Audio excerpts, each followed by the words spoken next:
no ayudas a alguien de tu sector es porque tienes miedo de que te pueda superar. Si a esa sociedad le va mal, probablemente a ese pequeño empresario le esté yendo mal. Es la mejor decisión profesional que tomé en mi vida.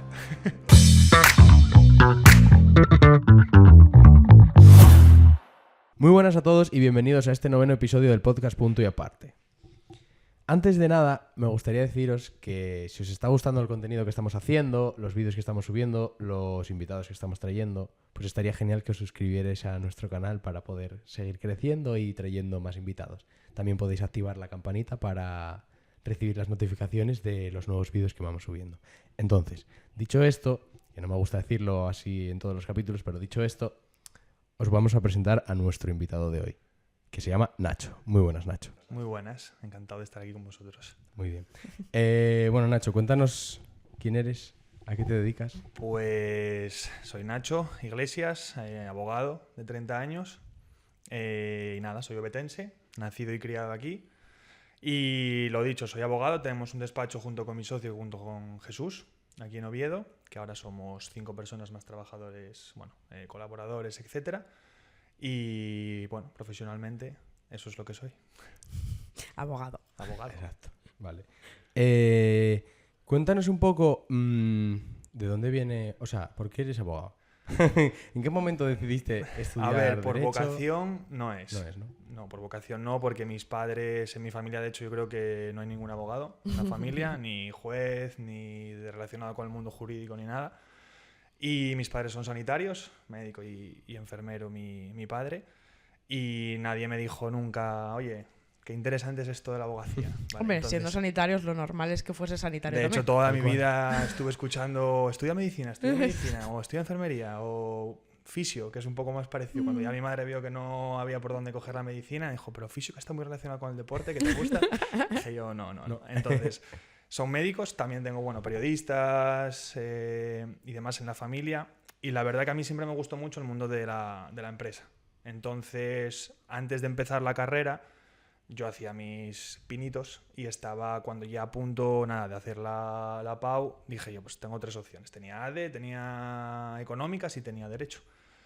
Lo pensé y dije, es que Economía va a tener asignaturas de matemáticas que voy a andar un poco cojito ahí, tampoco es que me gusten mucho como para estudiarlo. Y al final me decidí por Derecho, la verdad, un poco por las salidas, lo típico que se dice que Derecho tiene muchas salidas, etcétera. Bueno, yo creo que todas las carreras, si te mueves un poquito, pues tienen salida. Exacto. Pero bueno, estudié Derecho y nada, ese fue el comienzo. No, por vocación, la verdad que no, hombre, me gusta y me empezó a gustar según hacía la carrera. No es una carrera que me haya disgustado, que haya dicho, joder, tenía que haber escogido otra. Que hay mucha gente que la deja por Sí, el camino. el primer año hay muchísima gente. Yo no sé el porcentaje de gente que la abandona, pero en primero yo creo recordar que éramos 4 grupos o 5 grupos. Luego ya pasas a 3 grupos, luego pasas a 2 Pues reduciendo. y luego ya se va reduciendo. Queda el último. Sí, además, yo creo que el primer año muchísima gente. O sea, yo, hombre, no te quiero hablar un 50%, pero 30-40% de la gente que estaba estudiando lo dejó. Yo creo que es porque es una carrera que no tiene corte en la pública y la gente la coge un poco pues por eso, porque es muy sonada de que no, tiene muchas salidas. Pero Es que si no te gusta, sí, es exacto. imposible. Yo creo que las salidas de una carrera no es que las tengan así la carrera, te las tienes que buscar. Claro, Tú puedes estudiar algo que todo el mundo dice, no, tiene muchísimas salidas y no conseguir trabajar, o algo que supuestamente no las tiene, pero con claro, yo no creo que sea trabajando. tanto las salidas como la facilidad de entrar en la carrera y luego poder hacer lo que tú quieras, porque al final por oposiciones o medicina tiene 200 especialidades, por salidas en medicina en todo caso. Otra cosa es la facilidad o no que tengas para entrar en la carrera. Entonces, claro, sin nota de corte la gente dice, ¿qué hago? Pues normalmente o Derecho, o ADE, o Magisterio. Yo creo que Sí, son las 3 sí, patas yo creo que es. Sí. que todo el mundo se apoya cuando empieza. Pero bueno, en mi caso, No fue así. no. Estaba entre esas 3 y me llamó más Derecho, la verdad. Sí, pero no me arrepiento, ¿eh? En absoluto. Espero. Y estudiaste la carrera, entiendo que hiciste el máster. Hice el máster de abogacía. Creo que fui de las... No lo sé, el famoso plan Bolonia. Antes Derecho eran 5 años. Cuando estudié yo eran 4 años y luego tienes que hacer el máster de abogacía. El máster de abogacía son otros 2 años más o menos porque tienes que hacer prácticas y tienes que luego hacer un examen de acceso.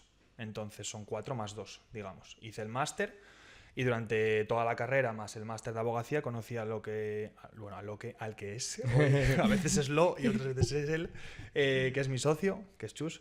Y desde el primer año de Derecho estuve con él. Entonces estudiamos año por año, lo sacamos todo bien. Y al hacer el máster hay que hacer unas prácticas que vienen asociadas, que son obligatorias. Las hicimos, él estaba en una asesoría de una empresa de construcción y tal, una asesoría jurídica, y yo en un despacho multinacional de aquí de Oviedo. También actuaba en toda España, bueno, es internacional, de hecho, el despacho.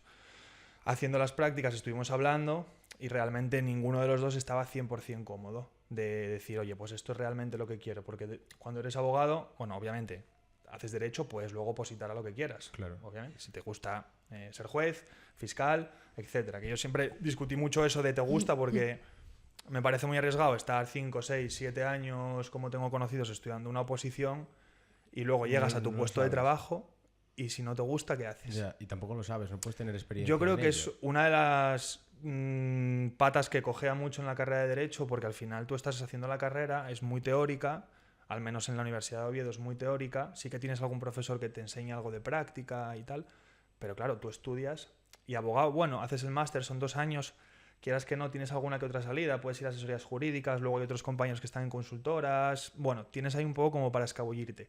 Ya. Pero hostia, estudiar 4 años o 5 años para juez y que llegues allí y no te guste tu curro, lo veo un poco complicado. Pero bueno, sí, la verdad es que sí, porque es mucho esfuerzo y ahí la gente que estudia oposiciones, yo tengo amigos, algunos que las sacaron y otros que no, y es muy frustrante, Sí, porque es es de muy lunes duro. a domingo. Y muy Full disciplinado, o focus. sea, tienes que ser muy disciplinado con el estudio y tal. Sí, porque si no- normalmente yo creo que es un poco como los mires. Al final tienen un día de descanso en concreto y todo lo que se salga de ahí le trastocas la vida. O sea, yo amigos que tenía en la carrera, bueno, y que tengo ahora, todavía están ahí porque los quieres agarrar y mantener, porque si no, los tienes en casa y no salen. Ya. Pero además lo entiendo porque estás pensando, es que hay otro tío en Madrid que está estudiando y que estudia 14 horas. Entonces yo tengo que hacer es 16. una competición, sí, es como yo tengo que estar aquí haciendo muchas más y sacarlo. Y además que como que en un... se están decidiendo su futuro, por así decirlo, Totalmente. en... Sí. No sé cómo es el examen del... pero- Judicaturas creo que son 3 exámenes y encima, claro, yo tengo amigos que llegaron al tercer examen, suspendes y vuelves al primero. Hostia. Entonces, eso para mí sería muy frustrante, o sea, volver a empezar y yo, la verdad, mira, tengo un amigo que justo hace poco suspendió el tercer examen después de 6 años estudiando, lleva 6 años presentándose a las oposiciones. Joder, no es por animarle, pero digo, tío, es que ole tú y ole tus ganas de estudiar y de salir adelante, porque no es fácil llegar, creo que son 3 veces ya, al tercer examen, que si suspendes el primero dices tú, bueno, Bueno, lo vuelvo a intentar. lo vuelvo a intentar, exactamente, pero llegar al tercero y que suspendas y querer volver a intentarlo, hombre, yo creo que hay un momento en el que tienes que decir stop. Yo Supongo. hubiese abandonado, Claro, seguro. supongo. Tú en el primero ya. Pero Yo claro, no el es muy- primero, sí. es Tal muy como soy yo de complicado. paciente. Es que después de 6 años estar estudiando Digo, y ¿qué va? decir, lo dejo. Ya. Entonces, bueno, nada, el rollo. Llegamos allí a las prácticas y decidimos que no queríamos trabajar donde estábamos cada uno. Entonces montamos nuestro despacho. Al principio era con un tercer compañero que nos apoyó en la locura y luego ya dijo, a los 3 meses creo que fue, dijo, bueno, muy chavales, Me tiro del barco. os estoy viendo que estáis un poco locos de la cabeza, que vais muy lanzados y no. Y se tiró del barco. Pero le agradecemos, porque obviamente el apoyo económico fue de los 3 al principio. Y nada, y empezamos nuestra andadura. Al principio estábamos 50-50, de hecho yo estaba trabajando en el despacho de una persona en Gijón, porque primero hice las prácticas, decidimos dejarlo, yo acabé mis prácticas, tuve que buscar otro despacho para sostener ahí un poco la situación económica y poder iniciar con Chus el despacho. Aparte trabajaba de camarero por las noches ahí en el Sol y Sombra. Y nada, y empezamos así. Y él estaba en la asesoría jurídica, que él siguió después de las prácticas porque lo contrataron. Tuvo suerte ahí de que marchó el jefe de asesoría jurídica, estaba él y tal. Y durante 1 año o así estuvimos un poco pues intentando sostener el despacho y empezando económicamente así. Y luego ya un momento determinado que no sé si por suerte o por trabajo o lo que sea, nos cayeron 2 clientes importantes que nos dieron un punch económico Y ahí empezamos. Lo dejamos ya todo, dijimos hasta aquí. Ahora... Mi madre dijo seguro, y dije yo seguro, mamá, tranquila. Pero seguro. Sí. ¿Estás seguro? Sí, así fue. Dije yo que sí, no te preocupes. Y decía, es que voy por la calle y veo muchísimas placas de abogados. ¿Estás seguro? Sí, está lleno. Joder, y vas a muchos bares, ves muchos restaurantes. Al final es un mundo muy competido porque mucha gente es una profesión liberal, al fin y al cabo. Es como no lo sé, oye, pues un peluquero o X. Son profesiones liberales que al final hay mucha gente que se dedica, está él solo, su despacho y ya está. Entonces, claro, vas por la calle Uría aquí en Oviedo y ves 200, ves 200 placas. Y dice mi madre, pero tú vas a ser uno más. Y yo que no, tranquila. Porque yo cuando estudié todavía existía lo de los 5 años de Derecho, pero yo no me suena que nadie hiciese hacer un el máster. Y el máster ese de 2 años incluye las prácticas. ¿Las prácticas cuánto tiempo es? Creo de que prácticas. aquí me estás pillando. Creo que son 6 meses al principio y luego 1 año que tienes que hacerlas. Es que creo que es la ¿Y mitad son del remuneradas? Ahí no voy a entrar. Vale. No voy a hacer declaraciones al respecto. Depende del despacho. Puedes estar en despachos en que tengas la suerte de que te quieran remunerar las prácticas. Pero es como voluntario, no es obligatorio. A ver, bueno, lo vamos a dejar ahí. A ver, es que hay despachos que efectivamente te pagan y yo tuve compañeros a los que no les pagaban, ¿vale? Entonces, yo ya no sé, junto con el Colegio de Abogados, la Universidad de Oviedo, la legalidad o no de algunas cuestiones. Yo creo recordar, y no me quiero meter aquí en el barro porque luego pasa lo que pasa, pero yo creo que no eran remuneradas al principio, ¿vale? Que no era obligatorio remunerarlas. Porque de hecho el contrato en prácticas cambió durante los últimos años en la legislación laboral. Entonces en su momento, yo por ejemplo sí que era remunerado, pero obviamente estaba trabajando en el bar por algo, no porque me diese para vivir. Yo lo entiendo por otra parte, porque nosotros los abogados al principio, como en cualquier trabajo, y ahí sí que hablo un poco por parte del despacho que te contrata, eres una carga. O sea, no... Hombre, te falta todavía... Te falta todo. Todo, o sea, yo al salir de la carrera no me pongas encima de un estrado a defender nada porque no puedo. Bueno, sales pensando que sí, pero luego te das cuenta que no. No, yo salí pensando que no. Yo creo que eres totalmente consciente de que no. De que no. Yo no sé el resto de carreras, qué parte práctica y qué no tienen, pero sales de derecho, vamos, yo con lo que sé ahora, a día de hoy trabajando, si me dices, saliendo de la carrera, ¿puedes hacer algo de lo que estés haciendo hoy? Hombre, formándome y trabajando mucho y viendo expedientes, pero es que en la carrera te enseñan muy poco. Tienes la suerte que hay profesores que saben y que de hecho hay muchos que están en la práctica del día a día porque hoy están sobre todo en el máster, que tuvimos profesores de asesorías jurídicas de despachos, abogados, etcétera, que te enseñan un poco y dices tú, joder, por fin lo veo después de 4 años estando en la carrera. Pero es complicado que te lo enseñen, la verdad. Entonces sales como un pez, básicamente. Y entonces tú decidiste abrir bajo todas, y plantarte con todo todas ahí. las consecuencias. ¿Sí? Sí. Tuve la suerte también que teníamos algunos compañeros abogados. Yo había conocido a alguno en mi despacho anterior. Chus tenía también el anterior de la asesoría jurídica que le estaba ayudando. Entonces, bueno, sí que había temas un poco más complejos que nos ayudaban. Oye, decíamos, hay un caso muy complejo, nos acaba de caer nuestra primera empresa y necesita hacer lo que sea, o constituir una sociedad, o constituir tal. Al final es pegándote. Hombre, es complicado porque no es lo mismo pegarte abriendo, con todo el respeto, pero abriendo un bar, como estaba yo trabajando en el bar, de oye, el proveedor me falló con las bebidas, o estoy haciendo mal el vacío, o no me quedan mouse frías, como que te venga una empresa y le digas, vamos a hacer la constitución de la sociedad, y se la hagas mal. Porque eso ya es un lastre de por vida. Entonces, bueno, es un poco de responsabilidad y sí que había veces que necesitábamos consultar con los que tuviésemos cerca. Que eso sí es verdad que la mayor parte de los abogados compañeros te ayudan, ¿eh? Y si llamas al colegio de abogados te suelen ayudar también. Que te ayuden, claro. Sí. Lo que pasa es que es complicado abrir al principio. Yo no sé cuántos compañeros míos habrán abierto despacho nada más salir, pero... Pocos, poquitos. ¿Tú consideras que, por ejemplo, la gente se pone trabas como en otros sectores? ¿O crees que como, por ejemplo, como cada abogado en su bufete o, bueno, no sé si son bufetes? ¿Cuál es la diferencia? ¿No hay lo puedes llamar, bufete? No, lo puedes llamar bufete de abogados o lo puedes llamar como quieras, sinceramente. O sea, al final, por ejemplo, un compañero único, si yo estoy en mi propio despacho, hay gente que llama boutique legal, que luego es un poco más porque que están especializados, por ejemplo, en propiedad intelectual. Y son 5 o 6 abogados que solamente se dedican a eso y se llama boutique. O luego gran despacho. O sea, lo bueno, entre comillas, es que si estás decidido a ser abogado, tienes muchas maneras de serlo. O Ya. digamos, distintos tipos de profesiones, entre comillas, dentro de la misma abogacía.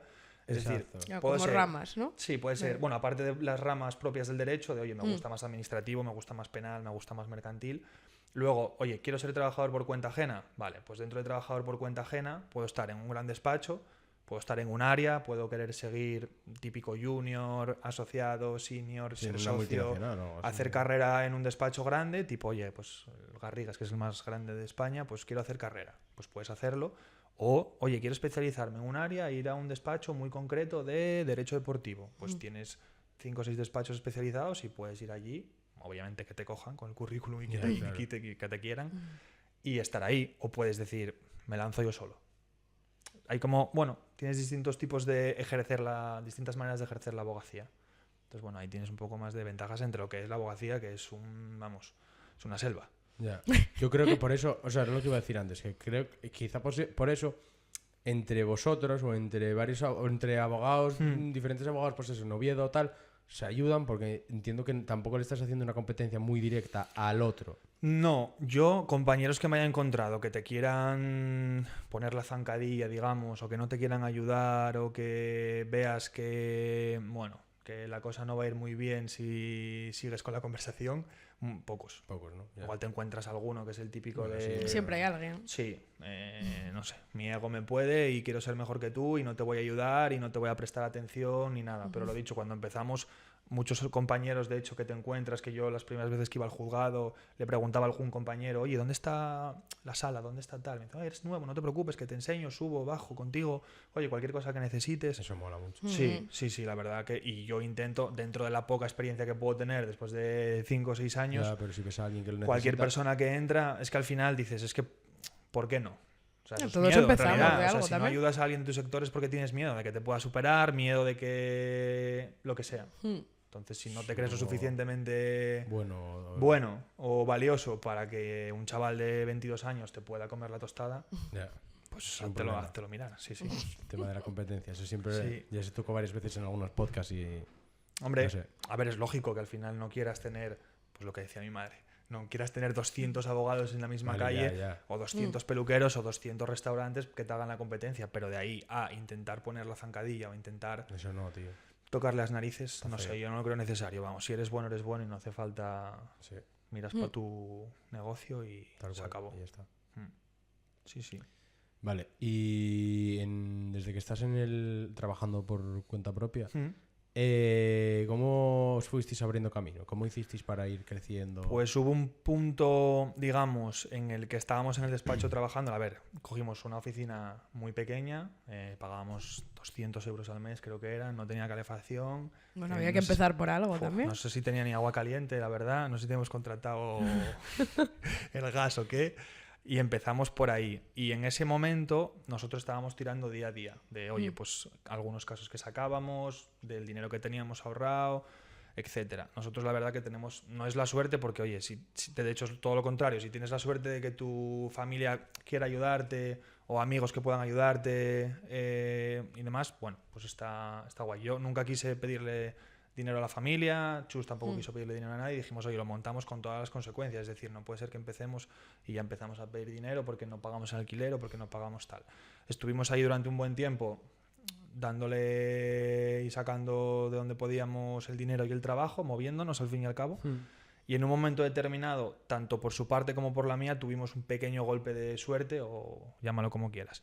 Por su parte, un familiar suyo conocía a una persona que traía muchos clientes en una área determinada de derecho y nos llamó y nos dijo, oye, ¿os interesa que esta persona os llame para derivaros los clientes que está sacando? Porque él no era abogado ni era nada, pero le caían muchos casos de tal. Y dijimos, sí, claro, que nos llame. Entonces nos empezó a llamar, empezó a girar un poquito la rueda con clientes incluso semanales de, oye, ya poder ir gestionando y teniendo más expedientes, más volumen, ir cobrando.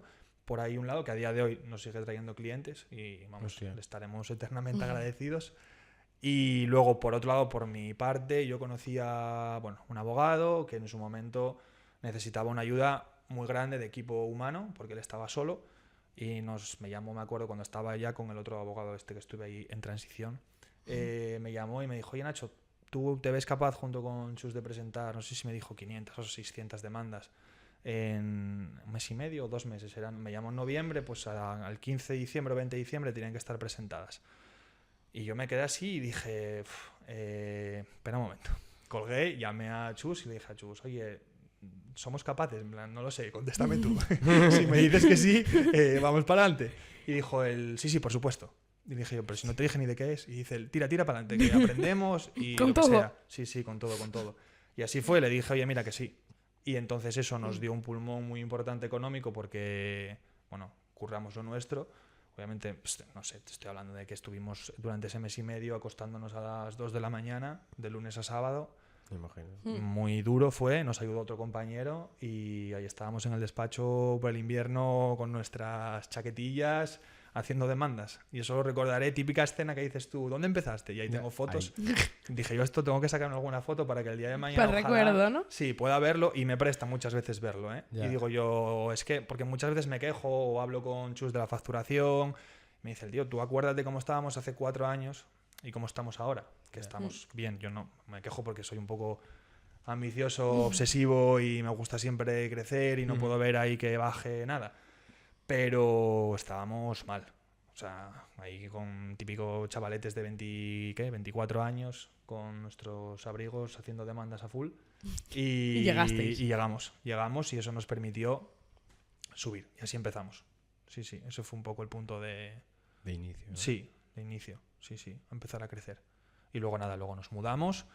Estamos ahora en otra oficina más grande, tenemos nuestros compañeros, cada uno en su despacho, con su sala de reuniones, su pack completo. O sea, tenéis un pedazo de oficinón, ¿no? Bueno, o sea, no, pedazo no. O sea, bueno, como lo que dije antes, siempre me gustaría un edificio tener un también, poco ¿no? más.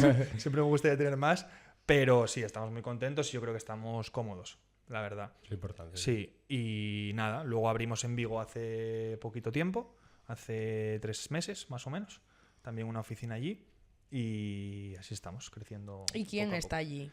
Mi socio está allí. ¿Se trasladó a vivir a Vigo? Se trasladó a vivir a Vigo. Le agarró una gallega. Hostia. Sí. Y nada, está viviendo allí y bueno, por necesidades de clientes, porque empezamos a tener un poco de negocio allí en los últimos meses, al final requiere que cierto tipo de cliente, bueno, pues hay clientes que puedes hablar con ellos online, por videollamada, puedes hacer el asunto.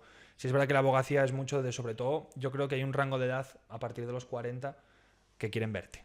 Yeah. Para arriba, 40 para arriba, de oye, yo quiero ir a ver al abogado, quiero que me enseñe los papeles, quiero verlo en físico, lo que está haciendo, lo que no está haciendo, y entonces allí sí que tenemos más parte de gran porcentaje de los clientes son de 40 para arriba, entonces muchas veces nos decían, oye, para vernos, bueno, pues quedar como un restaurante o no sé dónde, pero como un despacho, nada, de privacidad, etcétera. Sí, Obviamente claro, es mucho mejor. Entonces, nada, esa es la situación actual en la que estamos. Vale, nos cuentas que os fuisteis a Vigo, pero ¿qué tipo de clientes?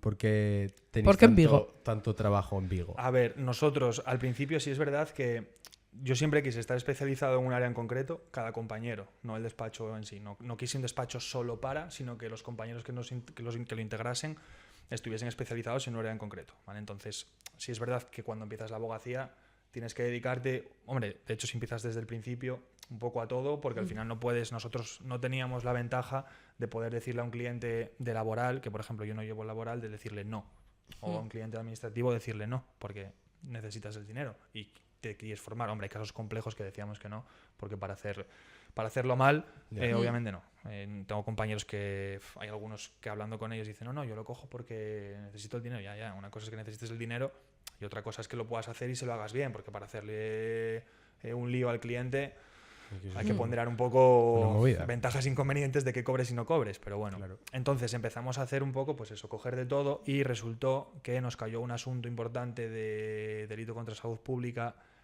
más Eso está riendo. mejor llamado, pues narcotráfico, y entonces, bueno, nos salió bien el asunto, salió bien y a partir de ahí pues hubo clientes que nos empezaron a llamar, ya no solamente de penal, de salud pública, digamos, tráfico de drogas o delitos económicos como puede ser blanqueo de capitales, etcétera, sino que otros clientes empresarios con sus empresas, etcétera, necesitaban pues lo que puede necesitar una sociedad o un autónomo, es decir, oye, pues constitución de sociedades, etcétera. Vimos que en un momento determinado ya no era solamente un cliente un mes de no sé cuándo, o que cada 3 meses caía uno, o que nos llamaban, sino que empezaron a ser un poco recurrentes. Y al fin y al cabo necesitamos estar allí. Antes era, oye, ¿cuándo te tienes que ir a Vigo? Marcho en marzo, o marcho. Ahora es, esta semana tengo una reunión, la siguiente tengo otra, la siguiente tengo otra. Entonces ya era necesario tener allí una oficina. Tener allí una oficina ya. Sí, sí, sí. Y ahora que mencionas el tema de blanqueo de capitales, ¿qué? Cuéntanos. A ver, son temas como muy recurrentes en conversaciones cuando algún compañero se dedica al derecho penal. Al final hay ramas del derecho que son mucho más entretenidas Ya, o me mucho imagino. más morbosas, digamos. Sí, yo creo que es eso, más que Sí, entretenidas. morbosas puede o sea, ser, sí. Tal cual. Por ejemplo, no es lo mismo un despido improcedente de una persona que me han pillado con 20 millones en casa en cash, como pasó hace... Un par de días. Bueno, es que Sí. está un poco reciente en los... Sí. el Entonces, tema de blanqueo de capitales es más bueno, blanqueo de capitales estoy hablando de un delito en concreto. Temas delitos económicos o delitos de tráfico de estupefacientes son mucho más morbosos y llaman mucho más la atención que si Sí, yo que- mañana quedo con un amigo y le digo, estoy llevando una concesión de una licitación pública en el ayuntamiento de, no sé, de Mieres. Y dirá, bueno, guay, que te salga bien. Sí, ¿Sabes? Pero, bueno, tío. pero entonces le dices, oye, mira, es que tengo un cliente que le cogieron con 1000 kilos de X. Pues te dice, ¿así? ¿Por qué? ¿Cómo? Entonces, bueno, sí que es verdad que hay una parte que yo entiendo que, no sé, tenemos clientes de todo tipo de nacionalidades y de todo tipo de, no sé, cada uno es de su padre y de su madre y todos tienen un comportamiento distinto, pero pues, colombianos, mexicanos, españoles o italianos. Pero lo que yo creo que prima entre todos ellos es la privacidad y la confidencialidad. Entonces, joder, incluso una persona que le despiden no tiene ganas de que Ya. le pongas como ejemplo de me han despedido o tengo un cliente al que han despedido. Pues esto menos todavía.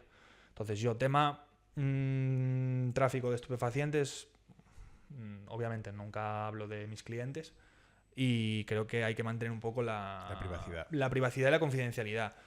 A partir de ahí, sí que es verdad que hay compañeros que salen mucho en prensa, hay compañeros que hablan de los casos en concreto. Y Como el nombre este. como Ricardo, Ese. que comentábamos el otro día, sí. Al final, oye, Ricardo Vález Osorio es un abogado penalista muy importante y muy reconocido. Y al final él, yo creo que tiene 300 veces más potestad y autoridad que yo, obviamente, para hablar de estos temas. Y yo no me voy a meter en nada. De hecho, él habla, pero no habla nunca de casos concretos. Él, No, claro, habla al final, abiertamente, pero muy... si eres un abogado como es él, yo ni muchísimo menos soy como él, vamos, es que ni la suela del zapato, pero si eres como él, al final tienes una autoridad y es imposible que no salgas. Porque al final las causas por narcotráfico están en todas las portadas de los periódicos. Cuando sucede algo así, el abogado sale o está la prensa. Y al final también es verdad que hay abogados muy buenos en España, penalistas, que también se dedican mucho al tráfico de drogas. Porque luego hay abogados que se dedican a penal, pero que solamente llevan penal económico, por ejemplo, porque no quieren tocar otros temas de homicidios, asesinatos, X no los llevan, solamente llevan pues estafas, apropiaciones indebidas, delitos, digamos, dentro del ámbito mercantil y económico. Entonces, bueno, por esa parte, tráfico de estupefacientes, vamos a dejarlo Cerrado. vamos a dejarlo Cerrado. cerrado. Pero, por ejemplo, tema de blanqueo de capitales, el ejemplo que poníamos antes de esta persona, del jefe de la UDF en Madrid. Sí, de que la vi tu unidad de- vídeo en Instagram, Sí, de donde lo explicas así un delincuencia, poco... eso es. La UDF es la unidad de delincuencia de delitos económicos y fiscales de la Policía Nacional. Digamos que son los encargados de supervisar o de controlar que efectivamente no se cometen este tipo de delitos y de investigar este tipo de casos. Pues el jefe en Madrid, Pues se lo tomó, vamos. presuntamente, siempre, pues tenía 20 millones en... Todavía no... No está juzgado ni nada. Hombre, a ver, le encontraron 20 millones de euros en cash en casa. Creo que fueron 8 millones en los tabiques de su casa. A ver, del sueldo... Yo creo, no lo sé. Yo lo desconozco, pero puede ser que no sea del sueldo. Y otro millón creo que en la oficina, en el despacho de la Policía Nacional. y los otros 12 no sé dónde estaban, pues en cash, empaquetados, supongo, y demás. El caso de blanqueo de capitales es el caso como más llamativo y el que más llama a la gente, yo creo. Sobre todo por este tipo de series también que se hace en Netflix y tipo Fariña, etcétera. Tienes el delito típico de tráfico de drogas, más el que viene aparejado siempre, que siempre viene, el blanqueo de capitales. Claro, porque si no, Claro, no tiene sentido casi uno sin el otro. es que la gente escucha mucho blanqueo de capitales y al final, o sea, el blanqueo de capitales esencialmente son 3 fases. O sea, la primera es una fase de colocación, es decir, yo recibo de una actividad ilícita el dinero en cash. ¿Vale? Obviamente, si viene de una actividad que es lícita, no tengo por qué ocultarlo, ni tengo por qué hacer nada con él. Ni meterlo entre tabiques. Ni meterlo entre tabiques, exactamente. Entonces, la primera fase es la fase de colocación. Tú coges ese dinero y lo intentas introducir en el mercado legal, de alguna manera. Normalmente son sociedades interpuestas, son paraísos fiscales, etc. Una vez que nosotros tenemos ese dinero, intentamos transformarlo, que no se sepa de dónde viene, porque al final yo no puedo coger ese dinero en cash y meterlo en una cuenta bancaria o meterlo en una sociedad limitada. Al fin y al cabo no estás transformando el dinero viene negro, digamos, y se mete en tu sociedad negro. Lo que haces es constituir pues, sociedades en paraísos fiscales o, bueno, 200.000... Entramados de sí, esos, ¿no? Exactamente, 200.000 fórmulas que puede haber para transformar el dinero. Y una vez has transformado el dinero, está la tercera fase, que es la fase de integración. Es decir, ese dinero yo lo quiero para gastarlo aquí. Porque al final de nada te vale tener 20 millones de euros si no lo puedes gastar. No, claro, sí. Que eso es muchas veces lo que puede pasar también, que al final la persona empieza a conseguir dinero, a ganar dinero de una manera ilícita y se ve con que no sabes qué hacer con el dinero. No sabe qué hacer con él, no sabe cómo moverlo, ni dónde meterlo, ni nada. Y eso es un problema, obviamente, al fin y al cabo. Y bueno, es un problema desde el principio, pero un problema más grave no poder disponer de él. Y esa es la tercera fase. Entonces, es un delito que en España está muy mal que lo diga. Bueno, no está muy mal que lo diga, pero es un delito que parece complejo, pero su estrategia o su ingeniería fiscal es compleja, pero no tanto como debería de ser.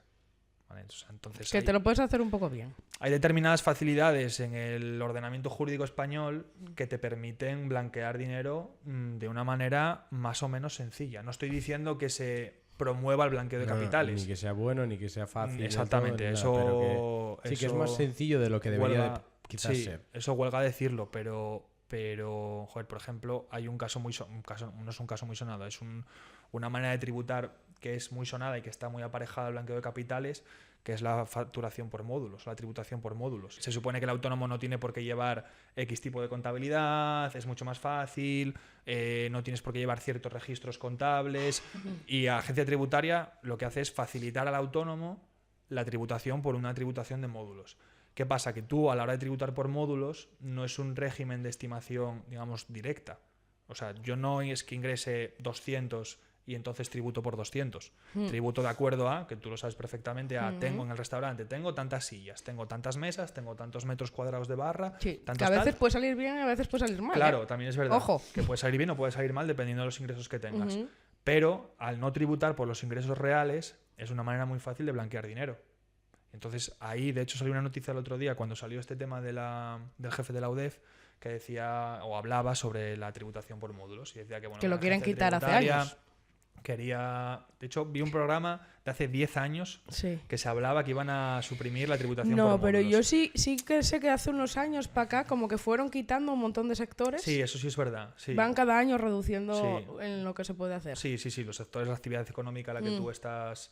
Yo creo que precisamente por eso. Sí, porque es un sistema obviamente que te permite blanquear el dinero y no es nada complicado. Entonces, bueno, luego te puedes armar las estructuras fiscales que consideres oportunas. Al final, pues constitución en paraísos fiscales, de las que tienes que ir tirando y hay un punto en el que es imposible. O sea, hay momentos en los que la gente constituye 30 sociedades en paraísos fiscales. Es que ya pierdes el rastro en algún momento. Claro, ¿no? Tienes que irte al paraíso fiscal 1, del paraíso fiscal 1 que te den la documentación y la identidad de la persona o la de la empresa. Que pueden no darlo, pueden no facilitarlo. Claro, por eso es un paraíso fiscal en muchas ocasiones, porque no hay colaboración ni hay necesidad de. Claro, entonces ya olvídate de seguir nada, ¿no? Olvídate. Eso es también ocurre con la delincuencia, de que muchos delincuentes se van a lugares o a países en los que no hay convenios de extradición, no hay convenios de colaboración entre las autoridades. Entonces, al fin y al cabo, no vas a tener... O sobre todo países africanos y demás, es muy complicado que el gobierno español, por ejemplo, o un juez de aquí de España le vaya a pedir, no voy a decir países, pero a un país X, oye, tienes aquí a Pepito Pérez, condenado por delito de tráfico de drogas, tráemelo. Te va a decir el otro... Me va a buscarlo. No, ven, si quieres. Claro, es complicado, es muy complicado. Entonces, bueno, esa es la mayor parte de clientes que tenemos allí, pero bueno, no son ni mucho menos la gran mayoría. Nosotros tenemos una buena parte del despacho que está enfocada a las empresas y de hecho yo personalmente es a lo que más me dedico.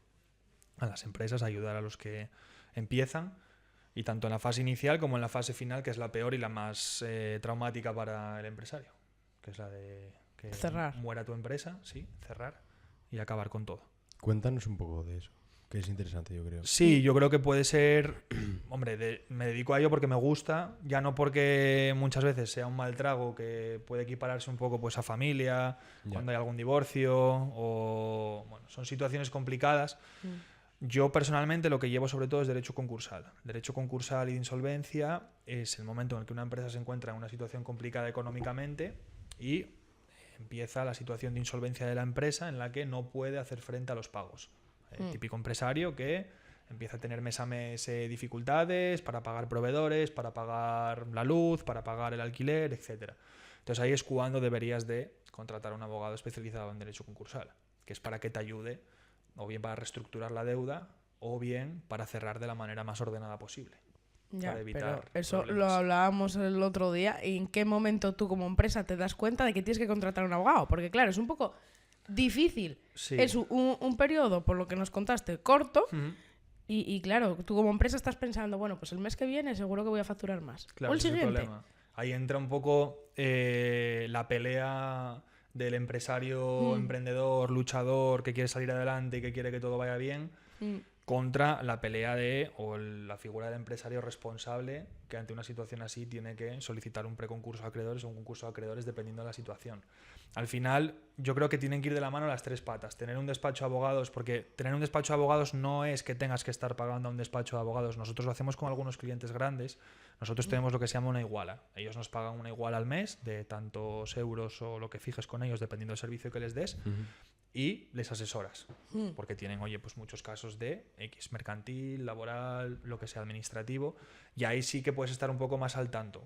Pero yo aconsejo a todo empresario, incluso toda pequeña empresa, micropyme que llaman ahora, etcétera, que tenga un despacho de abogados de referencia, ya no solo porque mañana vaya a tener un problema y tenga que llamarte porque lo que sea, sino porque junto con la asesoría, que es aquí donde entramos, un tema un poco más delicado, ellos deberían de asesorarte como tal. Hay algunas que se llaman asesorías, a las que se llaman gestorías no les digo nada, porque gestionan tus documentos, tus facturas y ya está. Y te buscas tú la vida, ¿no? Claro, pero la que se llama asesoría como tal debería de decirte, oye, Nerea, es que el balance de este trimestre, por ejemplo, ha arrojado unas pérdidas de tanto, o estamos viendo que no estás pudiendo hacer frente a los pagos a corto plazo.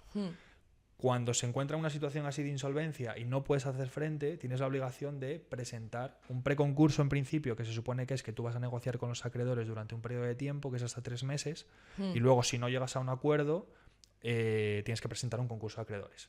O si vas a presentar el concurso de acreedores, se supone que es desde 2 meses en adelante, desde el momento en el que tú entiendes o sabes que estás en una situación de insolvencia. ¿Qué pasa? Que mucho empresario te llama y te dice, no, es que yo intenté tirar. Yo esta versión te la compro si en enero de este año estás viendo que estás perdiendo dinero y dices, oye, voy a esperar a verano, que igual mi negocio que es cíclico, porque es verdad que va por hay negocios que son también. cíclicos. O sea, no le vas a decir a una discoteca de Ibiza que pueda perder dinero en febrero porque no haya nadie que presente un concurso de acreedores, porque aparte no tiene sentido, pero bueno, tienen caja y tienen activo y no van a estar en insolvencia. Pero pues bueno, sabes que el boom va a ser por el es verano. un ejemplo muy random, pero imagínate que es una empresa cíclica que su mayor número de ventas está en verano. Puede ser que estés en una situación antes de verano, no sé, marzo, abril, que estés al límite de caja porque hayas gastado mucha caja o lo que sea y estés al límite de la insolvencia. Bueno, pues esperas. Pero una empresa que tiene un negocio más o menos estable de facturación y que sabes que estás perdiendo dinero no porque tu negocio sea cíclico, sino porque no te está dando, deberías de llamar a la asesoría, hablar con un abogado especializado en reestructuraciones y decir, oye, ¿qué podemos hacer? ¿Por qué? Porque la consecuencia directa de todo eso es que si tú presentas tarde el concurso de acreedores, probablemente te vayan a declarar un concurso culpable, entre otras muchas circunstancias. ¿Y eso qué significa? O sea, ¿en qué se traduce eso? Tiene dos resultados, uno más grave y otro menos grave. El menos grave es que te van a condenar, en principio, a que no puedas ejercer como administradora, en tu caso, por ejemplo, durante X años y no puedas ser la gerente, ser la administradora como tal, legalmente la administradora de una empresa. ¿Vale? Entonces tú no vas a poder, pues si el día de mañana, el siguiente condenan ahora, pues dentro de 1 año o 2 años, quieras constituir una sociedad limitada y quieras ser la administradora. No puedes porque estás inhabilitada. Pero sí podría construirla y nombrar un administrador. Tú podrías tener las participaciones, sí, pero bueno, la condena como tal puede tener distintas acepciones, o sea, puede tener distintas consecuencias. Hay condenas que te pueden inhabilitar para regentar negocios, hay condenas que te pueden inhabilitar para ser administradora y luego hay la condena que es la peor de todas, digamos, que es la última consecuencia, que es la cobertura del déficit. Cobertura del déficit quiere decir que todas aquellas esto es un poco más técnico, es un poco lioso, pero que todas aquellas cantidades modo llano, que tú no puedas justificar, que imagínate que hayan salido de la empresa o que haya habido un perjuicio patrimonial para los acreedores o que haya cuentas que no cuadren, digamos, tú como administrador de la empresa tendrás que hacer frente a esa responsabilidad económica. A esa deuda, digamos, ¿no? Claro. Entonces es muy complicado porque hay muchas empresas que facturan millones, hay empresas que tienen una responsabilidad crediticia muy alta y que a ti te condenen a ti te condenen con un concurso culpable y encima te condenen a la cobertura del déficit, te arruina. Y aparte, otra de las consecuencias directas de que te condenen y de que sea un concurso culpable es que tú, por ejemplo, como empresario no puedes acceder a la ley de segunda oportunidad. Entonces, me dices, ¿qué es esto de la ley de segunda oportunidad o por qué es tan importante? Si tu empresa va mal, es probable, porque este país está lleno de pymes, que solamente tengas esa empresa. No es que seas un empresario que tengan un holding empresarial, que vayas a concursar una empresa y bueno, me desaparece una porque me va mal y ya está. Normalmente es Pepe el que tiene el bar con una SL o que tiene una asesoría o que tiene lo que sea.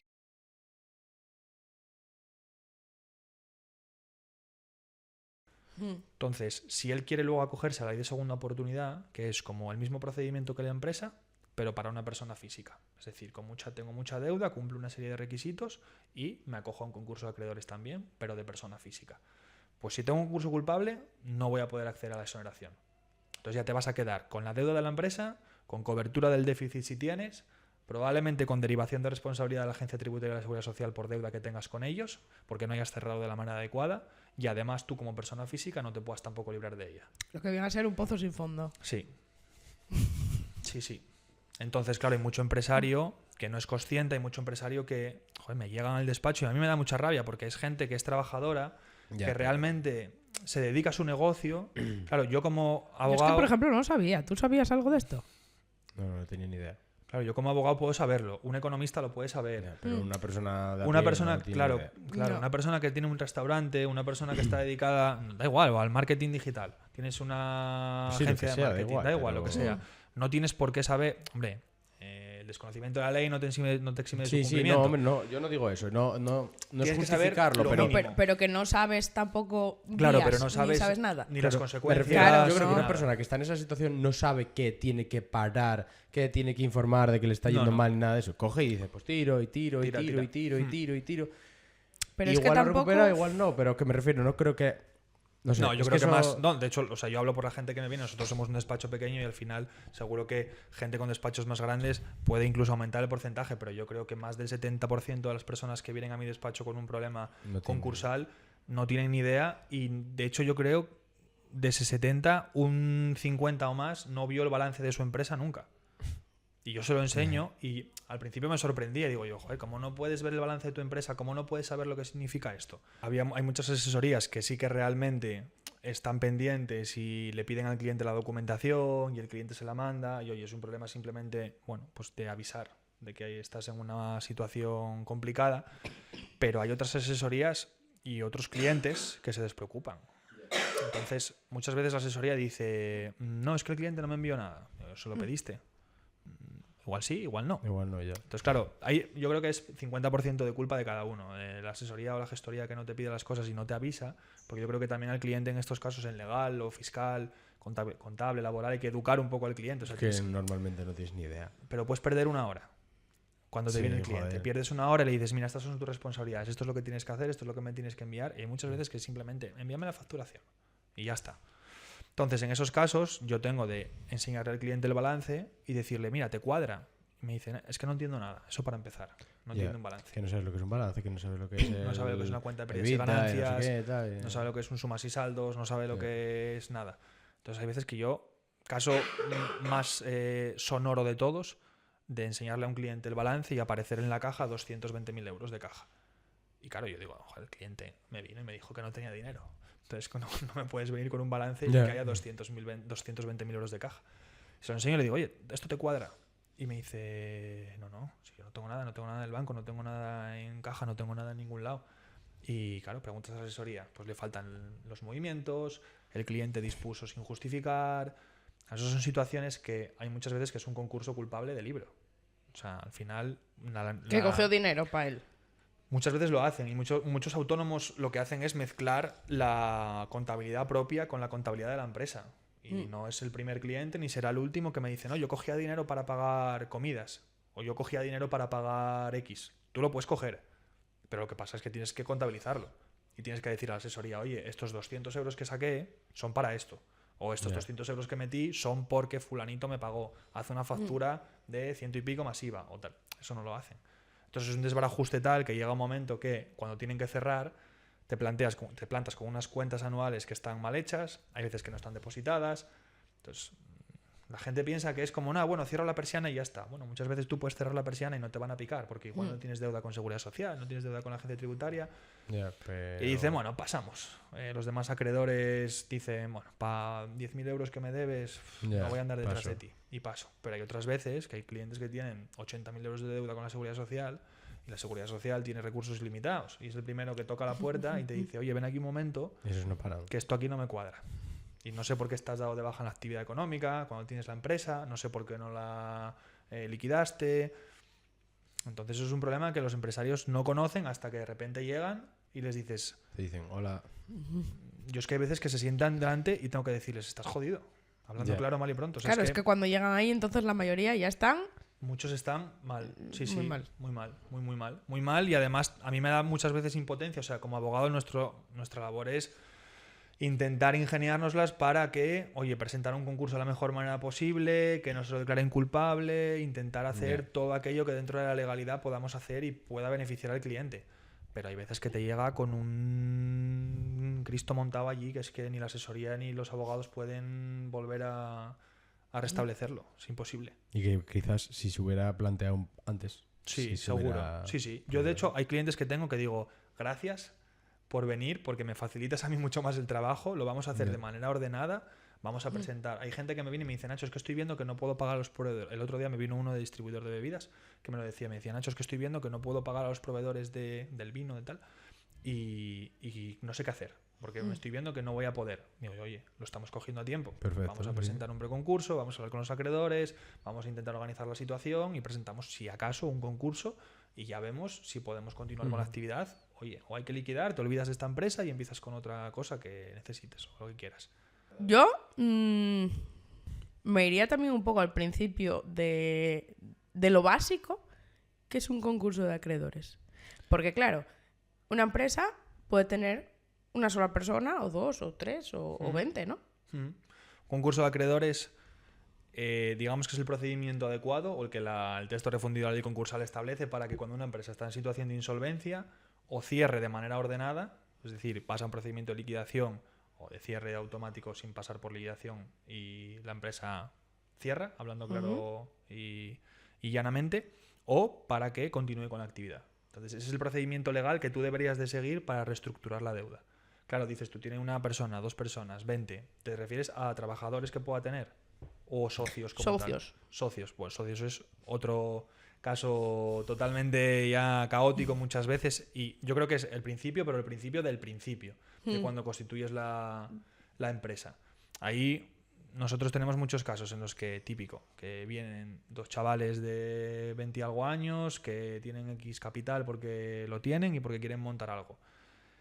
En esos casos, la mayor parte, como son amigos, son conocidos, es la pareja, es el primo, lo que sea, dicen, bueno, vamos al 50. Es que ahí al principio es todo muy guapo y muy bonito. Al principio es muy guapo, al principio yo me llevo muy bien contigo. Claro, y nos va a ir trabajar. todo muy bien. Vamos a trabajar juntos, vamos a ser los mejores socios del mundo y vamos a salir en la revista Forbes abrazados siempre. Claro, ¿qué pasa? Es que es lo típico que todos los socios piensan. Normalmente en estos casos siempre suelen ser 2, 3 socios. ¿Qué pasa? Que tú cuando constituyes una sociedad al 50%, como el día de mañana te lleves mal, y ya no solo que te lleves mal, como el día de mañana yo quiera hacer cualquier cuestión de financiarme o cualquier cuestión de cambio en los estatutos o cualquier modificación que quiera hacer en la sociedad y tú no estés de acuerdo, la hemos liado. Porque tú tienes el 50 y yo tengo el 50. Y ya no se puede hacer. Hay un bloqueo total y absoluto. ¿Qué es lo que recomiendo en los casos en los que tú empiezas con un socio, que puedes empezar con un amigo? Siempre está la típica discusión de vete solo o vete acompañado. Bueno, hay muchas veces no eliges porque al final, joder, es una idea que surge a los dos, que tenéis ganas y que la queréis acometer. Vale, está bien, hasta ahí. Sí, eso mola, de primeras mola. Exactamente, está bien. Pero una vez que quieres hacer eso, alguien va a tener que doblar un poco y decir, oye, yo no haría una sociedad al 50%. Eso para empezar, yo entiendo que una de las dos partes tiene que tener un poco más que la otra para tener el control y para poder tomar las decisiones. Y si no es así, porque muchas veces también veo casos de yo aporté 20.000, el otro 10.000 y el otro 3.000, pero bueno, somos colegas, vamos al 30% cada uno. Esto no puede ser porque va a salir mal, porque el que aportó 30.000, dentro de 2 años, cuando las cosas vayan mal, Va a estar va a decir, rayadísimo. oye, yo aporté 30.000 euros aquí y no me da la gana que vosotros tengáis lo mismo. O el que está trabajando más le va a decir al otro de al lado, oye, no estás trabajando lo que tienes Ya, que lo trabajar. claro, ahora mismo. Claro. ¿Qué hacemos? Y si tú no tienes nada, pues lo que puedes hacer es nada. Porque si no tienes nada en los estatutos, el otro día me venía un chico que había aportado una buena cantidad de dinero para montar un negocio con otro y habían constituido una sociedad, bueno, encima era una sociedad civil y había puesto el tío en los estatutos que le dije, yo no sé quién te hizo esto, me dijo, no, un gestor de no sé, bueno, no sé, es que no quise ni saberlo, de una cara y media. Le dije yo, esto, una cara y media, un folio y medio. Ah, Dices tú, esto tiene la denominación de la sociedad, que sois 2 y que aportasteis cada uno tanto. Y ya está. Y Y que el fin. día de la Constitución fue tal. Pero ya está. Eso es imposible. O sea, eso el día de mañana, obviamente por eso estaba en el despacho, va a acabar mal. Entonces, cuando tú constituyas una sociedad, yo recomiendo a todo el mundo que haga un pacto de socios. Un pacto de socios no tiene que ser un documento elaborado por un despacho multinacional No, que te sí. cobre 15.000 euros por que esté hacerlo. firmado por los dos y... Es un despacho, es un pacto de socios, es un documento en el que tú digas, oye, yo aporto tanto y tú aportas tanto. Que queremos aportar distintas cantidades, pero tú vas a trabajar, entonces Más o lo que sea, sí. Vale, me parece bien, pero que venga recogido en un papel, porque el día de mañana, ¿qué pasa? Que yo si recojo en un papel, yo, Nacho, me obligo a hacer esto, esto y esto. Si yo hago esto y esto y esto, por muy mal que te parezca lo que estemos haciendo, o por muy mal que te parezca la decisión, yo me comprometí y yo lo estoy haciendo. Y está ahí reflejado. Y si el día de mañana tú no cumples con tus obligaciones, yo lo que puedo hacer es echarte. Y lo que hay muchas veces hay 200.000 cláusulas y 200.000 artificios que puedes montar para echar a un socio o para marcharte tú, etcétera. Pero lo más típico es, oye, si tú no cumples con tus obligaciones, yo tengo derecho a comprarte tus participaciones. Te las compro al nivel de valor lo que hayáis fijado, valor nominal, valor teórico, con una penalización, con lo que sea. Lo que sea, sí, Pero sí. yo tengo el derecho de coger y comprártelas porque tú no estás cumpliendo con tu parte. Si tú todo eso no lo pactas, Ya. que es en la mayor parte de las ocasiones que yo entiendo que eso, que inicias, es como cuando tú te casas y le dices a tu mujer o a tu marido o lo que sea, oye, vamos a pactar el divorcio. Dices tú, hostia, ¿cómo voy a pactar el divorcio si me acabo de casar ayer contigo? ¿Sabes? Entonces es lo mismo, es, vamos a montar un proyecto, pero si el día de mañana nos va mal, vamos a dejar reflejado lo que va a pasar. Y eso la gente lo tiene que entender y yo creo que cualquier empresario debería de entenderlo. Es más complicado en un matrimonio que tu pareja lo quiera entender o no. Ahí estás un poco más... Bueno, en- solo hace falta ser un poco coherente. en tampoco. tensión. Claro, pero es coherencia. Es decir, oye, el día de mañana no tienen por Sí. qué ser todas las cosas Pero de- luego a la de malas todo cambia. Claro, Ya. claro. Entonces, en el momento en el que hay algún tipo de conflicto, como no tengas nada escrito, entonces yo recomiendo constituir la sociedad, hacer un pacto de socios en el que cada uno tenga atribuidas sus responsabilidades y a partir de ahí trabajar. Y en el momento en el que uno no cumpla, sabe que la consecuencia es la que tenga que ser y la que esté, Lo que esté escrito, sí. lo que esté escrito. Claro. Y ahora que está muy bueno, que estábamos hablando de ello y que está muy de moda, yo creo, hablar en redes sociales sobre, porque es verdad, o sea, la gente ahora, a mí me salen por lo menos muchos vídeos que la gente dice, SL, no sé qué, es más, el otro día le subieron un vídeo de una charla a Nerea a TikTok que se viralizó. Sí. Ah, sí. Sí, no la vi. cogieron un trozo del vídeo de la entrevista que me hizo José Elías, lo pusieron en TikTok y en Y un se día la tuvo meren- 200.000 visualizaciones o Sí, no la sé qué. merendaron que flipas. Sí. Sí, la peña en plan diciendo, ¿pero qué vas a ganar? Llevar facturados 200.000 Sí, euros había una que con me una ponía, clínica estética. Centro de estética, dudoso. Sí, Pues ahora que hablamos de los módulos, va a estar más complicado todavía justificarlo. ¿No? Era No, en no, plan pero de- sí, en plan, la peña saco. Pues eso, que está yo creo que muy de moda. Entonces, que yo creo que estaría bien que contases un poco la diferencia o... Yo creo que la gran duda que tiene todo el mundo y la que más se repite es ¿cuándo cambio, dejo de ser autónomo y paso a hacer una SL? Que esa fue la pregunta que hice yo en ese vídeo. A ver, va a depender. Yo creo que en un primer momento ser autónomo conlleva menos responsabilidades a nivel con la agencia tributaria, a Fiscal, nivel laboral, exactamente, a obligaciones fiscales y contables.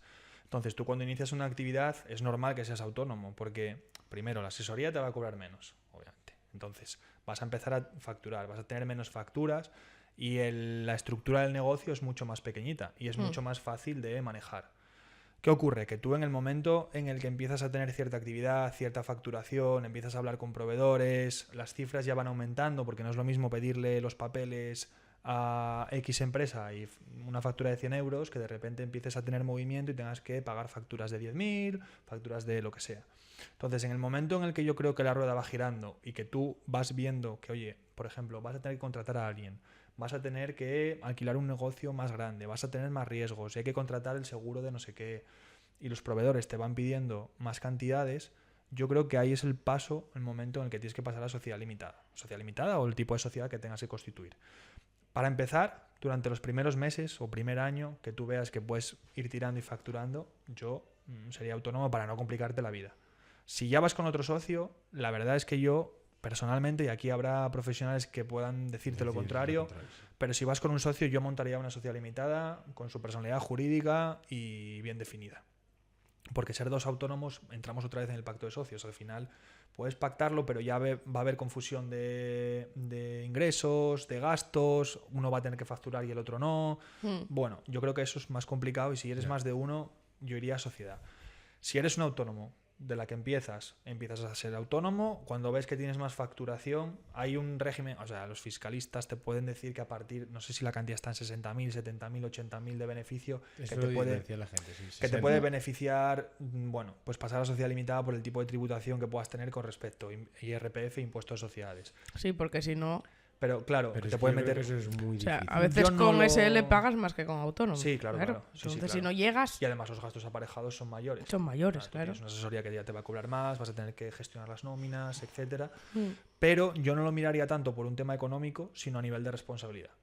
Tú, que es lo que hablábamos con el tema de la ley de segunda oportunidad y el concurso de acreedores. Tú, si eres autónomo y empiezas a contratar trabajadores, empiezas a tú tener a tu nombre las facturas que, obviamente las que emites, pero las que estás soportando por valor el valor que sea, porque en tu caso, por ejemplo, oye, hay aparatos de médicos o lo que sea que pueden ser más caros. Ujú. Vas generando deuda, en el momento en el que tú generas deuda con una sociedad, la deuda la genera la sociedad y la responsabilidad, que por eso se llaman sociedad limitada, la responsabilidad está limitada a la sociedad. En el caso de autónomo, como tú tengas una casa Vas que con todo. compraste hace tiempo, Sí. o heredada, Todo. o heredada, o que tengas bienes a tu nombre, como te vaya mal el negocio, probablemente te va a repercutir directamente en tu propio patrimonio. De otra manera, si tú tienes una sociedad y es esa sociedad la que repercute en la sociedad. está ya. facturando, está soportando cargas, está soportando los créditos que tú quieras pedir o financiaciones, etcétera. Sí, hablado del caso anteriormente, llega el concurso de acreedores, tú limitas la responsabilidad, la cierras correctamente y se acabó. Pero en el caso de un autónomo, lo tienes todo a tu nombre. Y vas a ser tú, por ejemplo, Nerea, la que Además responda respondes con tus de bienes todo. presentes y futuros, ¿no? Exactamente.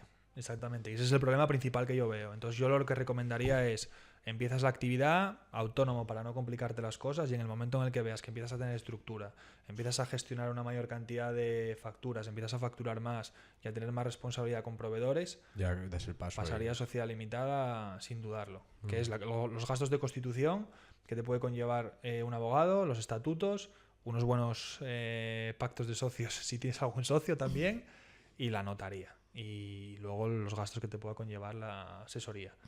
Pero yo, vamos, lo veo así. Lo veo así. Pues ya sabes. Para no quedarme sin casa, ¿no? Sí. Pero mira, ahora tenemos aquí un abogado para que me vaya haciendo Para que pelee. todas las cosas. ¿Qué cosas? ¿Eh? ¿En plan? Todo. Voy a hacerle una lista de cosas que tengo que cambiar. Vaya putada. Hombre, no. Yo el TPV lo saco, ¿eh? Métele ahí un clavel, porque te va a llamar los domingos a las 10 de la noche. Oye. Bueno, a veces lo cojo el teléfono, ¿eh? Sí, ¿no? Sí, ¿Te sí. pasa eso? Sí, sí. No, yo los fines de semana trabajo. Muchos de ellos. ¿Trabajar, Pues, trabajar en la oficina y tal, no sé qué? Sí. O... Sí, sí. Yo Sí. voy a la oficina a trabajar. Joder, tío, estás enganchado. ¿Pero al porque te trabajo. gusta o por qué? No es que, a ver, ni me gusta muchísimo el trabajo. O sea, no es una cosa de que digas tú estás enamorado de tu trabajo y vas los sábados a trabajar. Pero hay muchas veces que, a ver, dependiendo del nivel de vida que tengas y dependiendo de tus obligaciones familiares y no familiares. Entonces, yo entiendo que no es lo mismo un abogado que tiene sus hijos y que quiere disfrutar de su familia el fin de semana que yo, que en este caso no tengo hijos que me quieran, ¿sabes? Ya. O Que me quiera.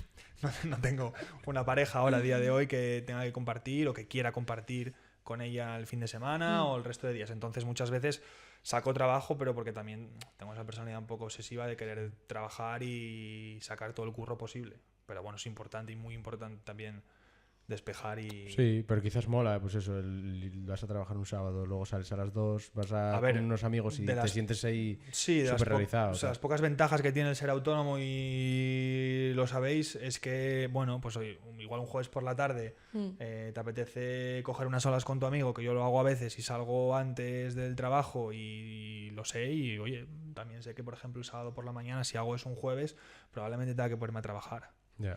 Entonces, eso son circunstancias que, oye, es lo bueno de poder gestionarte el tiempo. Pero bueno, yo hablo con amigos y me dicen, joder, es que estás trabajando un domingo. Y yo, a ver, realmente para mí la diferencia entre un domingo y un lunes Es puede que ser. tú no trabajas.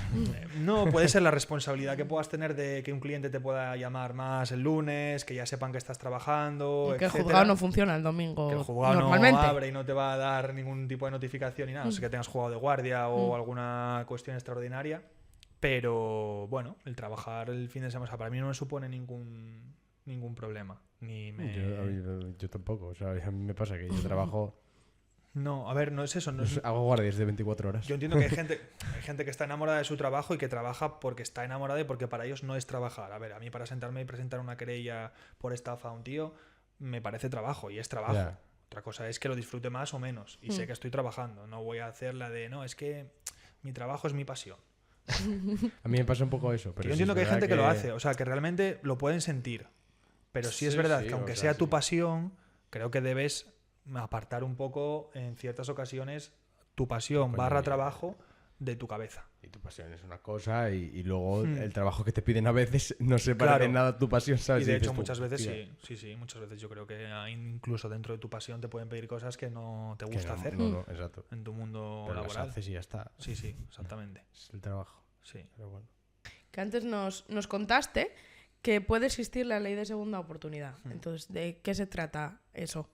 La ley de segunda oportunidad es como un procedimiento concursal, como el que puede ser una empresa, típicas empresas que vemos en las noticias de entra en concurso de acreedores, que obviamente Sí, las que hablábamos antes. está en que una situación de insolvencia y no pueden puede pagar, pues al final eso, pero en una persona física. Puede ser una persona física que no tiene por qué ser empresaria o un autónomo, que también pueden entrar en la ley de segunda oportunidad. Tienen dos procedimientos un poco alternativos, pero pueden entrar los dos. Eso quiere decir que las personas que están ahogadas por las deudas, típica persona que tiene mucha deuda con entidades financieras, deuda con seguridad social, incluso con proveedores o gente que le haya prestado dinero, se ve ahogada. Y entonces en un momento determinado te vienen al despacho y te dicen, Nacho, no sé qué hacer. Pues porque tienen todas las cuentas embargadas, porque están pagando la pensión de sus hijos como pueden y sacando el dinero de debajo de las piedras, y ven una situación que es insalvable para mucha gente. ¿Cuál es la manera que tienen o la vía que tienen para salvarse? El procedimiento de segunda oportunidad. En ese momento tú metes a esta persona en un concurso de acreedores y si cumple con una serie de requisitos puede exonerarse del 100% de la deuda. O sea, nosotros tenemos exonerados a gente de 2 millones de euros, de 1 millón y pico. Eso es lo que hablábamos el otro día, que es un poco melón. Sí. Es un poco... A mí no me hizo mucha gracia. No le hace gracia, a los acreedores no les hace ninguna gracia y yo tengo casos en los que, bueno, pues típico caso de que tu cuñado te ha prestado dinero, tú te divorciaste y no le vas a pagar y yo tengo clientes que se exoneraron de deudas de personas que les habían prestado dinero para montar Es que cualquier eso me cosa. parece... Tanto eso, como el no haber pagado a un proveedor pequeño, Sí, o eso, pues un electricista o lo que sea que trabajó para ti, no le pagas, le debes X dinero, es una persona también que trabaja por cuenta propia, que le debes dinero y que puedas hay casos, evadir eso. hay casos que son muy sangrantes. El caso más, no voy a decir que me dio pena, pero bueno, que sí que dije, joder, este procedimiento beneficia a muchos, pero también está perjudicando a mucho pequeño empresario. Y es eso, me vino un cliente, bueno, no es un cliente, un acreedor de mi cliente que creo que era albañil o creo que era electricista, que le debía una factura de 8.000 euros o una cosa así a mi cliente. Mi cliente se había exonerado de la deuda, de hecho se había exonerado de 200 y pico mil, 300.000 euros que le habíamos liberado de deuda, entre los que venía incluido este electricista o este señor. Y entonces me llamó. Y me dijo, oiga, ¿es usted el abogado de esta persona, etcétera? Dije yo, sí. Y me dijo, mira, es que me debe una factura, pero me dijo que no me la voy a pagar. Encima mi cliente aquí fue muy poco ético y hay gente que realmente... Me imagino que habrá gente que diga, te jodas. Sí, luego os pongo un ejemplo, pero hay gente que no... que se la llevas a segunda oportunidad y liberas de deuda y dices tú, me toca las narices. Ya. O sea, porque No éticamente... se lo merece. No sé si no se lo merece o no, porque al final es un trámite legal que tienes y que puedes acceder a él y ya está. Pero éticamente no todo el mundo actúa de la misma manera.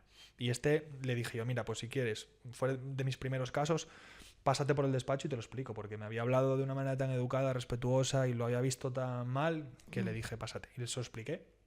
Y me dijo él, mira, pues no me parece lógico, te creo, porque al final es esta norma. Sí, Dice, sí, yo no claro. tengo para pagar un abogado ahora. Probablemente la obra que le hizo a mi cliente le daba para comer 3 meses. Ya, es que ese es el tema. Sí. Y me dijo, pues, pero nada, si fuiste un buen abogado, le metiste en este procedimiento y se liberó de la deuda, no tengo nada que decirte. Y ahí te das un poco cuenta de que la ley también a veces... Yo no voy a decir que tenga que ser mucho más dura o rígida, pero sí es verdad que con la carga que hay en los juzgados es imposible que los jueces puedan examinar uno a uno los casos. Ya. Y la reforma que se hizo ahora, que esto ya es mucho más técnico, pero es un desastre. Ah, pero es que si la pones más dura, una persona que sí es verdad que esté intentando hacer lo posible y sea una persona normal y no puede pagar eso. Sí, porque Claro. tengo gente que se ha liberado de, por ponerte un ejemplo, voy a poner un ejemplo de una persona que cobraba más. Mira, pues una persona X, para no delimitar. Tenía, creo que eran 400 y pico mil euros de deuda, 300 y algo mil, y él cobraba alrededor de los 100.000 euros al año. ¿Qué pasa? Que antes, encima, a partir del 2000... no me acuerdo ahora el año, no voy a decir el año, pero bueno, cambió la normativa. Antes lo llevaban los juzgados de primera instancia, que tú tienes, en España tienes juzgados de primera instancia, en civil, y luego tienes los juzgados de lo mercantil, ¿vale? Que ahora solo lo llevan los de lo mercantil. Un juzgado de primera instancia te llevaba segunda oportunidad, pero tenía que llevarte divorcio, reclamaciones de cantidad. Entonces, claro, esa gente no estaba especializada en eso. Y el procedimiento entraba y salía. Y allí nadie pedía explicaciones de nada. Pues esta persona, se exoneró de la deuda.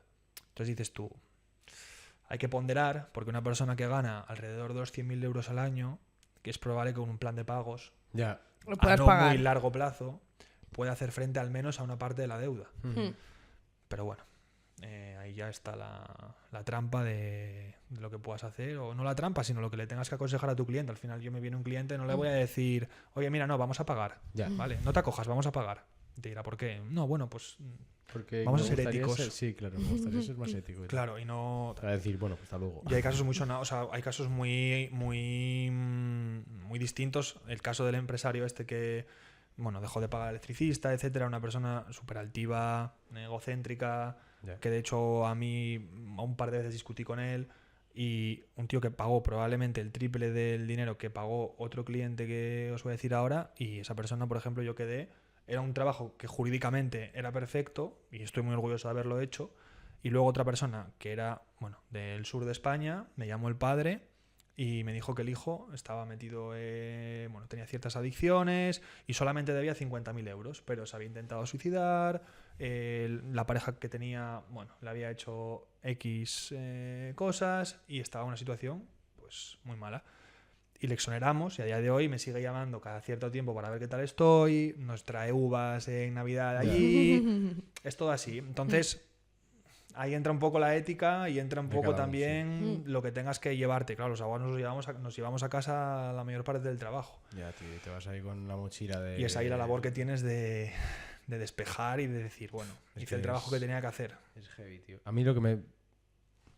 No quiero decir una palabrota, pero lo que me molesta es, por ejemplo, el hombre que habló contigo, el albañil o el electricista, lo que fuese, no tenía dinero para pagar un abogado. No. El otro lo exoneraron y tenía dinero para pagarte a ti. Sí.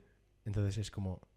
Lo primero, porque es tan es injusta, en verdad, la justicia. O sea, injusta no, pero quiero decir, quizás ese hombre, si hubiera podido tener dinero para pagar un abogado, igual no hubieran llegado a un acuerdo. Si tú hubieras defendido también a ese electricista, quizás hubieran llegado a un acuerdo. Sí, porque yo tengo, también tengo que, hablo por parte del empresario endeudado, pero hablo por parte también del empresario al que le deben dinero. O sea, también hay que tener muy en cuenta que el empresario al que le deben dinero... se puede endeudar también. No, y que tiene la posibilidad de ir frente a esta gente. Claro. Ante un moroso profesional. Y yo a muchos clientes se lo digo. Les digo, oye, yo te voy a... Hay veces que, claro, con 10.000 euros de deuda, pagarle 2.000 a un abogado para que vaya detrás de un tío y que probablemente no te vaya a pagar, es complicado. Y te dices, mira, los perdí. Pero si tú vas detrás de este tipo de concursos, que es ahí el problema. El problema es que la gente no pelea. No se entera. Claro, no sabe, primero no se entera, luego no pelea, o se entera y no pelea. Distintos casos. Entonces, si tú vas y peleas, en muchos casos le puedes arruinar, por ejemplo, la exoneración. Puedes decir, oye, no, perdona, que este tío no se va a exonerar de 400.000 euros cobrando 100.000 al año, que este tío tiene caja suficiente como para poder hacer frente a un plan de pagos, o tiene X bienes, o es que hace un año vendió esto y hay que reintegrarlo a la masa que se llama, que muchas veces eso no se mira porque nadie se persona. Entonces, claro, la gente debería de pelear más de lo que lo pelea. La verdad. Pero es como que lo dejan ahí un poco en plan... Nada, lo dejas y dices... Yo creo que tampoco sabes tal y dices, bueno, si no me la va a pagar, pues ¿para qué? Yo ahí soy muy peleón. Muy peleón. En clientes que tengo que les deben dinero, soy muy peleón para exonerarles, pero soy muy peleón para reclamarles el dinero a los demás. Y busco debajo de las piedras, porque a mí me parece que un tío que yo tengo muchos clientes que fueron casos muy sonados de... un tío que tiene una sociedad limitada, está en insolvencia, no presenta el concurso de acreedores, está vaciada completamente y va con el camión por ahí por delante de la nave de mi cliente transportando a otros y siendo el proveedor de otros. Digo, ya no, tío, ya te digo yo que tú de aquí no te sales sin pagar un euro y vas a por él. Y yo muchas veces voy a éxito con el cliente. Ya solamente eso es personal y esto no lo debería de hacer. Y hay abogados seguro de 60 años que dicen, tú chaval, porque tienes 30 años y lo estás haciendo. Y vamos, con 60 a mí no me pillas trabajando a éxito o haciendo estas cosas. Pero como yo también, por una parte, soy pequeño empresario como tal, yo, joder, tío, es que te pasen por delante de la cara trabajando y que en un procedimiento que tengo judicial contigo me digas que es que no tienes un euro, fastidia. Fastidia un poco. A mí también me pasó eso. No me pasó a esa escala, pero de gente de verme mucho dinero. Me refiero, no 20, ni 100, ni 300, ni 500, ni 800. No, a día de hoy todavía te deben dinero. Sí, pero bueno, eso es otra tal. Pero otra gente que me debía más, pues miles de euros y que los ves haciendo una vida maravillosa y disfrutona y a mí no me pagas mi dinero que me debes de hace casi un año, ¿sabes? Es porque dices tú. O sea, ¿qué clase de persona eres? Nada, amoroso profesional. Sí, al final, que encima de darle dinero a un chaval de 20 años, ¿sabes qué dices tú? Pero te deberá dinero a ti y a alguno más. A otros claro. tantos como tú. Sí, está claro. Pero bueno, no sé. Pero bueno, la ley de segunda oportunidad está hecha para personas que están muy fastidiadas. Claro. Y yo lo contaba en algún vídeo de estos que subo así y tal, y lamentablemente, o sea, yo tengo clientes que se suicidaron durante el procedimiento. Entonces... Eso es duro, ¿eh? O sea, yo con un par de ellos, al final dices, joder, es que lo que decía, te lo llevas a casa. O no. Es imposible. Es imposible hablar con un cliente el lunes y que el martes de la semana siguiente te llame, en este caso me llamó la persona que nos lo había derivado. Y diga, oye, que este se quitó la vida. porque no podía más.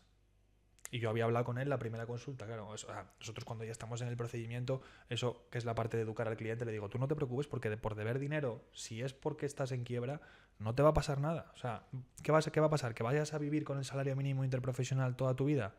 Bueno, son 1.100 y pico, lo que sea. Puedes vivir, joder, pero no cometas estos errores. Ni hagas esto. Pero yo creo que volvemos un poco a lo mismo, el desconocimiento también. No, hay gente que está fatal.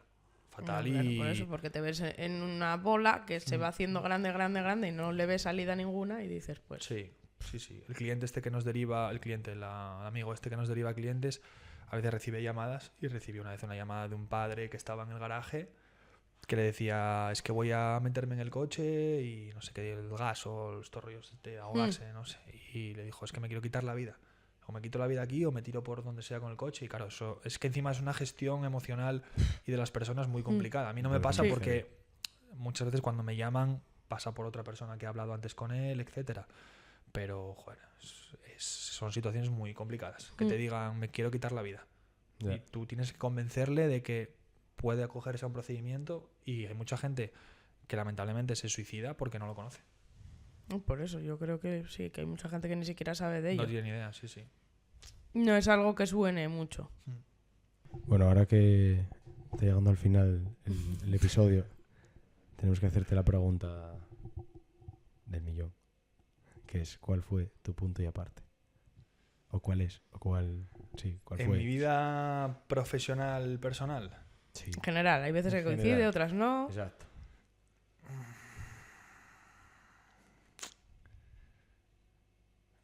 Bueno, yo creo que no es personal y profesional. Me va a poner hasta nervioso con esta pregunta. No, nervioso no, pero yo diría que en el año 2020 fue punto y aparte. Es que va a sonar aquí dramático total. Tío. Pero nada, fallecieron mis abuelos, falleció una tía abuela que tenía, mi padre se puso bastante jodido de salud y yo ahí peté del nivel de no saber qué hacer. O sea, había días que no sabía si avanzar, si quedarme o lo que sea. Preguntita, prefería la de Broncano, por ejemplo. Joder, que te digo lo que hice el último mes. Entonces, bueno, nada. Peté a nivel emocional. Además lo dejé con mi pareja de aquella que llevaba 4 años y algo, y no de la mejor manera. Y entonces en ese momento dije yo, aquí hay un punto y aparte. A nivel profesional intenté reestructurar un poco, bueno, cómo me quería tomar la profesión, la relación con mi socio, la empresa, a dónde quería ir y dónde no. Y luego otro a nivel familiar, de saber que, bueno, que hoy estás muy bien y mañana pues igual no. No sabes. Obviamente, claro. Entonces yo creo que ese fue el punto y aparte. Más a nivel personal, emocional y de afrontar las situaciones que a nivel profesional. A nivel profesional, punto y aparte como tal, sería el conocer a mi socio a nivel profesional, desde primero de carrera y de tomar la decisión de querer montar el despacho. Yo creo que a nivel profesional siempre tienes muchos puntos y aparte de, oye, me pasó esto y empecé a hacer esto, o quebró el negocio y resucité en este punto. Profesionalmente yo creo que empezar y tomar la decisión con él, que hasta el día de hoy es la mejor decisión profesional que tomé en mi vida. Se dice pronto, ¿eh? Sí. Hostia, mola. Sí. Pero sí, yo creo que ese año fue un poco radical a nivel personal. Sí. Joder, vaya reflexión, tío. Prefería otra. Me quedé aquí ahora lo dejamos aquí abajo. Lo dejamos abajo de todo. A ver qué poner aquí. Hay que hacer una encuesta en Instagram y ponerla a la gente. ¿Os gustaría que hiciéramos varias preguntas al final de los podcasts y tal? A ver emocionales. No, emocionales no. Hacemos la de punto de aparte y luego ahora necesitamos algo que del para contrarrestar. Para acabar arriba. Como lo que hace Broncano. Lo que pasa es que lo de Broncano... no pregunta ¿cuánto dinero tienes en el banco? Y tus relaciones sexuales el último mes. ¿Quieres contestar a ello? Y así nos copiamos. Empezamos nueva serie. ¿Se puede elegir? No, no, porque me vas a decir la de las relaciones sexuales porque quieres evitar el tema del banco fijo. No estoy mal en ninguna de las dos. Ojo. Bien. ¿No? Estoy contento. Siempre soy... Hombre, soy ambicioso. Siempre quiero más. En las dos, ¿no? No, sobre todo en el tema económico. Pero bien. No me quejo. ¿Cómo te escabulles, Joder, es que... Bueno. Confidencialidad, lo dije antes. El siguiente invitado lo pondremos más sobre la escuela. Contra la escuela. Fui el primero que le preguntasteis Sí, esto. sí, está bien, está bien. Como No toma de vale, no contacto, como toma de contacto Poco a está poco, bien. poco a poco. Si Eso. hacéis una parte 2, igual... Ya, te sueltas, ¿no? igual me lanzo. Voy mejor que antes. Eso es. Ojalá. Bueno, después de esta situación tensa con nuestro amigo Nacho, después de haberle hecho estas dos preguntas nuevas de esta serie, que esperemos que os gusten, si os gustan pues podéis decirlo en comentarios, vamos a despedir el podcast, el episodio 9, así que muchas gracias Nacho por haber estado Nada, aquí con a nosotros, vosotros por haberme invitado. un placer, Entender que puedo aportar algo. sí, siempre. Nos quedan unos cuantos pendientes por ahí todavía, pero Sí, si la no se verdad queda que muy largo. Vamos a tener que hacer un apartado dentro es que con todos hay que hacer Me parece bien, apartados. apartado legal, me parece bien. Sí, exacto. Claro. Entonces todos los lunes Aquí. charla con Nacho. Bueno, O, vale. bueno, Sí, Preguntas para el Nacho. día que quieras, Sí, ¿sabes? puedo, sí. Los domingos, Todos que los también lunes. trabajas, sí, o sea sí, que... total, bueno, eso sí. Prefiero venir aquí que al despacho, sí. No, pero sí, estaría guay, en verdad. Aquí estoy, para lo que queráis. Os pedimos también a la gente, si os parecen buenas ideas las que estamos así dejando en el aire, podéis decírnoslo y podemos hacer cosas nuevas y guays en el podcast con invitados como Nacho. Estoy dispuesto, que- estoy dispuesto. Un placer haberte tenido aquí Igualmente, y gracias a vosotros. esperemos volver a verte pronto. Muchas gracias. Chao. Chao.